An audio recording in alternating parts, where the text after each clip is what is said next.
First ever factory outlet Mukunda jewellery KPHP Kothapet Khammam Somajiguda Hanamkonda. నమస్తే సురేష్ బాబు గారు. కీర్తి గారు నమస్కారం అండి. సో ఏప్రిల్ నెలలో వృషభ రాశి వారికి ఎలా ఉండబోతుందండి? వృషభ రాశికి ఒక ముక్కలో చెప్పాలంటే ఏప్రిల్ మంత్లో చాలా బాగుంది. ఈ ఒక్క స్టేట్మెంట్ చాలేమో. ఈ సంవత్సరం అంతా వాళ్ళకి బాగుంది. మనం ఉగాది రాశి ఫలాలు కూడా వాళ్ళ గురించి చెప్పుకున్నాము. సో ఇది సంకేతంగా కూడా షష్ఠ గ్రహ కూటమి కూడా వీళ్ళకి బాగా ఉపయోగపడిందండి. వీళ్ళకి 11th హౌస్లో గ్రహాలు ఎక్కువ ఉండటం వల్ల ఎక్కువ గ్రహాలు ఈ 11th హౌస్లో ఉండి అంత లాభం ఉంటుంది. వీళ్ళకి multi sources of income, multi sources of reputation, multi sources of enjoyment. ఇంకేముందని చెప్పడానికి. సో ఇందులో కృతిగా 2, 3, 4 పాదాలు, రోహిణి 1, 2, 3, 4 పాదాలు, మృగశిర 1, 2 పాదాలు అంతా వృషభ రాశి. వీళ్ళకి సూర్యుడు 14వ తారీఖు నుంచి ఏప్రిల్ మంత్లో వీళ్ళకి మేషరాశిలో వెళ్తూ ఉన్నారు. అగైన్ ఇది కూడా వీళ్ళకి 11th హౌస్ అవుతుందండి. సూర్యుడు 11th హౌస్లో విపరీతంగా రాజయోగాన్ని ఇస్తారు.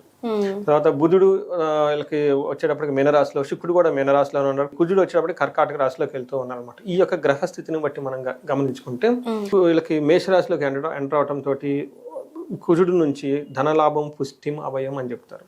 మనకి ఏం చెప్తారంటే సూక్ష్మ గోచారం, లఘు గోచారం అనే కాన్సెప్ట్లో సూక్ష్మంగా హైలైట్స్ కనుక చెప్పుకుంటే ఈ మంత్ అంతా వీళ్ళకి ధనలాభం ఉంటుంది, పుష్టిగా ఉంటారు, అభయంగా ఉంటారు. ఒకే ఒక విషయంలో గమనించుకోవాలి, ఇది కూడా 14th నుంచి 54 మధ్యలో విపరీతంగా ధనం ఖర్చు పెట్టే అవకాశం ఎక్కువగా ఉంది.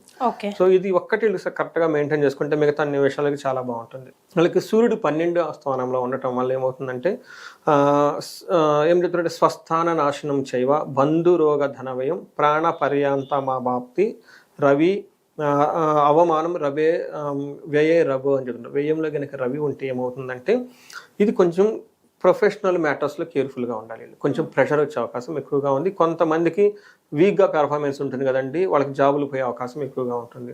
నాకు కొంతమంది రాసులు వాళ్ళు ఆల్రెడీ ఫోన్లు చేయడం స్టార్ట్ చేశారు. వాళ్ళ బాస్తో వాళ్ళకి డెడ్ లైన్ మీటింగ్ ఉంది. ఈ సైకిల్ మీటింగ్స్ అవన్నీ ఉంటాయి కదండి. ఏప్రిల్ మార్చ్ అయిపోయిన తర్వాత మళ్ళీ ఫ్రెష్ యొక్క ఫైనాన్షియల్ ఇయర్ స్టార్ట్ అవుతుంది. మేము పెర్ఫార్మెన్స్ అప్రైజల్ పెట్టాం, వీక్గా ఉంది, మీ అమెరికా నుంచి మాకు ఆల్రెడీ H1B వీసా ప్రాబ్లం ఉందండి, ఈ జాబ్ ఒకటే, ట్రంప్ వచ్చాడు, దాంతో అప్రైజల్ ఎలా పెట్టారు, మా జాబ్ ఉంటుందా పోతుందా అని రీసెంట్గా లాస్ట్ 1 week 10 days నుంచి కాల్స్ వచ్చేస్తూ ఉన్నాయి అనమాట. సో ఈ పర్టికులర్గా ఎవరికి వస్తుందంటేనండి, ఈ గ్రహం కనుక చూసుకుంటే మేష వృషభ వాళ్ళకి సూర్యుడు 12వ స్థానంలో 1వ ఇంట్లో ఉండటం వల్ల ఏమవుతుందంటే బాస్ నుంచి విపరీతమైన ప్రెషర్ వస్తుంది. సో నేనేం చెప్పానంటే 45 days ఆర్ 30 days పేషెన్స్గా వెయిట్ చేయండి, డోంట్ రెసిస్ట్ చేయొద్దు, ఏదొస్తుంది. తర్వాత నాకు రీసెంట్గా బెంగళూరు నుంచి ఒక కాల్, ఇది కూడా సేమ్ ఇది ఇలా కేటగిరీ. వాళ్ళు 2 teams ఏదో హ్యాండిల్ చేస్తారంట. సడన్గా వాళ్ళని తీసేసి ఆ టీమ్ మేనేజర్ తీసేసి టీంలో వేసేసారు అనమాట.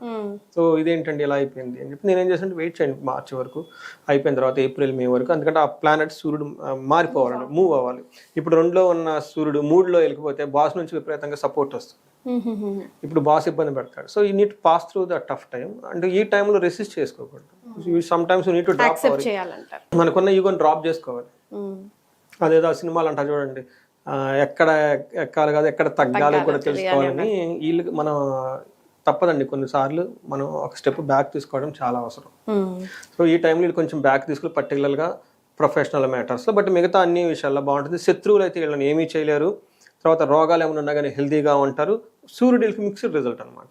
అలానే కుజుడు వచ్చేటప్పటికి 3వ ఇంట్లో ఉండటం వల్ల ధనలాభము, ఆరోగ్యము, కోరుకున్న పనులన్నీ అవ్వటము, ఇష్టసిద్ధి చేసుకోవటం, బంగారు వస్తువులు కొనటం.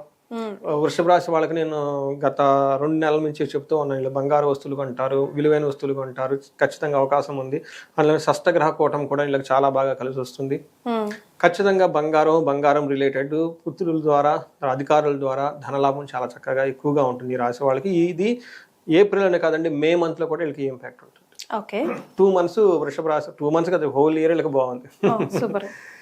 తర్వాత వీళ్ళకి 6వ ఇంట్లో దృష్టి ఉండటం వల్ల అగైన్ ధనలాభము, శత్రువులతో వివాదం లేకుండా ఉంటారు, చక్కగా ఉంటారు. సో మనకి ప్రొఫెషనల్ మ్యాటర్స్లో ఇందాక కూడా మనం చెప్పుకున్నట్లు కుజుడు కూడాను ఇంపాక్ట్ ప్రొఫెషనల్ 10th హౌస్ మీద దృష్టి ఉండటంతో కుజుడు అగైన్ ప్రొఫెషనల్ మ్యాటర్స్లో కొంచెం వృధాగా తిరుగుతూ జాబ్ చేయాల్సి, అంటే జాబ్ కంఫర్టబుల్గా కూల్గా లేకుండా ఏమని చేస్తారు, అప్పటిదాకా కూర్చొని చక్కగా ఏసీ రూమ్లో చూస్తున్న పని వాళ్ళు ఈ టైంలో వాళ్ళు ఏం చేస్తారంటే ఏసీ రూమ్ నుంచి బయటకు వెళ్ళిపోయి ఇటు అటు తిరుగుతూ హడావుడి చూస్తూ గబరాగా వర్క్ చేసి టెన్షన్గా చేయాల్సిన పరిస్థితులు వచ్చేస్తాయి. అంటే ఏమని సదా తిరుగుతూ ఉండే ఉద్యోగం, కూర్చొని చేసి ఉద్యోగం పోయిందనమాట. ఈ టైప్ వచ్చే అవకాశం ఎక్కువగా ఉంటుంది. టోటల్గా వీళ్ళు ప్రొఫెషనల్ మ్యాటర్స్లో కొంచెం జాగ్రత్తగా ఉంటాయి. మిగతా అన్ని విషయాల్లో చాలా చక్కగా ఉంది.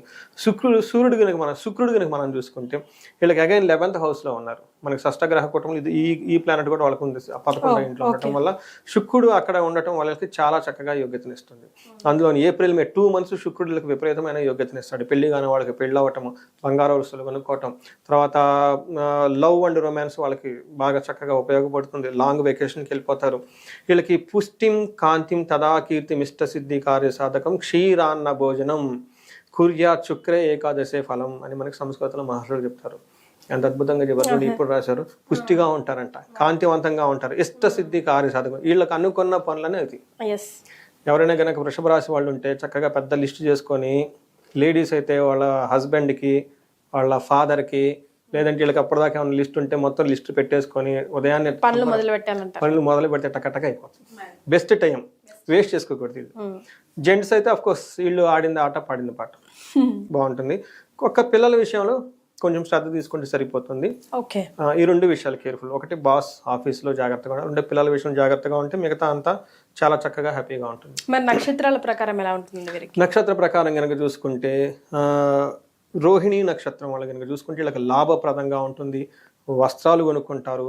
పరవాసము, వీళ్ళు ఆఫ్కోర్స్ వెకేషన్కి వెళ్ళిపోతాం. పరవాసం అంటే కొంతకాలం ఎక్కడ బయటకు వెళ్ళటం, వెకేషన్ తిరుగుతం చేస్తూ ఉంటారు. గొడవలు పడే అవకాశం ఎక్కువగా ఉంటుంది కుజుని వల్ల. ఈ ఒక్క విషయంలో కొంచెం కేర్ఫుల్గా ఉండాలి. తర్వాత కృతికా నక్షత్రం వాళ్ళకి లాభప్రదంగా ఉంటుంది, క్షేమంగా ఉంటారు, సౌఖ్యంగా ఉంటారు, ఫారిన్ అవకాశం ఎక్కువగా ఉంటుంది. ఏప్రిల్ 2nd weeks మృత్యు భయము, కలహము, గొడవలు ఉండే అవకాశం ఎక్కువగా ఉంటుంది వీళ్ళకి. కృతికా నక్షత్రం. మృగశిర వాళ్ళకి ఓవరాల్గా చూసుకుంటే వీళ్ళకి వస్త్రలాభం ఉంటుంది, పరవాసము, ఫారిన్ వెళ్ళటం కానివ్వండి, లాంగ్ ప్రయాణాలు చేయడం కానీ అవకాశం ఎక్కువగా ఉంటుంది, లాభప్రదంగా ఉంటుంది ఈ మంత్ అంతా. బట్ ఛాలెంజెస్ ఎక్కడ ఉంటాయంటే దేహ పీడనము, కలహం, గొడవలు అయ్యే అవకాశం ఎక్కువగా ఉంది. శారీరకంగా కొంచెం ఫస్ట్ 2 weeks కొంచెం కేర్ తీసుకోవటం ఎంతైనా అవసరం. మనకి లత్తా ఉండటం వల్ల రోహిణీ నక్షత్రం వాళ్ళకి ఏదైనా కనుక పని చేస్తే కార్యము ఇబ్బంది పడే అవకాశం ఎక్కువగా. అందుకని వీళ్ళు డైరెక్ట్గా డెసిషన్ తీసుకోకుండా వేరే వాళ్ళ చేత ప్లానింగ్ తీసుకుని వీళ్ళు ఎగ్జిక్యూట్ చేస్తే కలిసి వస్తుంది. అందుకని శని వల్ల సుఖనాశనం, అన్కంఫర్ట్గా ఫీల్ అవుతారు. ఇది మృగశిర నక్షత్రం వాళ్ళు. కృతికా నక్షత్రం వాళ్ళకైతే లత్త అలాంటి ప్రాబ్లం లేవు, చాలా చక్కగా హ్యాపీగా ఉంది. ఓవరాల్గా కనుక చూసుకుంటే కృతికా నక్షత్రం వాళ్ళకి బ్లడ్లో చేంజెస్ వచ్చి ఏం చెప్తారంటే ఫస్ట్ 10 days మనకి బ్లడ్లో చేంజెస్ రావడం వల్ల ఫీవర్ అవన్నీ వచ్చే అవకాశం ఎక్కువగా ఉంది. బట్ మిగతా అన్ని విషయాల్లో బాగుంది. మృగశిర నక్షత్రం వాళ్ళకి కొంచెం ఓవర్ గ్యాస్ట్రైటిస్ వచ్చి చెస్ట్ పట్టుకునే అవకాశం ఎక్కువగా ఉంది. ఇది ఫస్ట్ 10 days సో ఈ డేట్స్ ఇవి కనుక చూసుకుంటే మిగతా అంతా వీళ్ళకి చాలా బాగుందండి. సో అంతో ఎంతో బాగాలేని వాళ్ళు ఎలాంటి రెమెడీస్ పాటించాలంటారు సురేష్ బాబు? వీళ్ళకి ఓవరాల్గా రెమెడీస్ చూసుకుంటే మార్స్ వల్ల గొడవలు అయ్యే అవకాశం ఎక్కువగా ఉంది. ఈ గొడవలు వాళ్ళ యొక్క దశాభుక్తిని బట్టి చిన్నవాడి దగ్గర నుంచి పెద్ద దాకా వెళ్ళిపోతాయి. భార్యాభర్తల మధ్య చిన్న గొడవల నుంచి డైవర్స్ లాగా వెళ్ళిపోతాయి. లేదంటే ఒకళ్ళు కిల్లింగ్ ఇవి కూడా జరిగే అవకాశం ఎక్కువగా వాళ్ళ తీవ్రతను బట్టి ఉంటుంది. అందుకని వీళ్ళు పరిహారాలు ఏం చేసుకుంటారు, మనకి కుజుడు ఉండటం వల్ల సుబ్రహ్మణ్యేశ్వర స్వామికి చక్కగా ఆరాధించుకోవాలి. అది ఫస్ట్ రెమెడీ. రెండోది వీళ్ళు ఇంకా గొడవలు బాగా ఎక్కువగా ఉండి విపరీతంగా ఇబ్బంది పడిపోతుంది. వీళ్ళకి మన్యు పాశుపత అభిషేకము అని ఉంటుందండి. చాలా చాలా పవర్ఫుల్. నేను చాలా మందికి ఇదే చెప్తాను. భార్యాభర్తల మధ్య గొడవ వచ్చినా, లేదంటే బంధువులు వీళ్ళ మీద పడినా, లేదంటే వేడుపులు ఉన్నా, దుష్టగ్రహాలు ఉన్నా, అనుకున్న పని కాకపోయినా, వేరే వాళ్ళు పుల్లలు పెట్టి అడ్డంకులు పెడుతున్నా పవర్ఫుల్ రెమెడీ అది. ఇది చేసుకుంటే చాలా బాగుంటుంది. ఓవరాల్గా సౌఖ్యంగా అంతా బాగుంది కాబట్టి ఇంకా వాళ్ళు ఏమైనా ఇండివిజువల్గా ప్రాబ్లమ్స్ ఉన్నా, మ్యారేజ్ రిలేటెడ్ ప్రాబ్లమ్స్ ఉన్నా, సంతానికి రిలేటెడ్ ప్రాబ్లమ్స్ ఉన్నా, తర్వాత వాళ్ళకి ఇంకా ఏదైనా ట్రబుల్స్ ఉన్నా, ధనానికి సంబంధించి ఉన్నా కానీ మనకి కనెక్ట్ అయితే వాళ్ళకి ఇండివిజువల్ జాతకం చూసి ఎగ్జాక్ట్లీ రూట్ కాజ్ దేని వల్ల వాళ్ళు చేయలేకపోతున్నారో మనం చేసుకొని పరిహారాలు చెప్తే సరిపోతుంది. Right. Thank you so much అండి. నమస్కారం. థ్యాంక్ యూ అండి.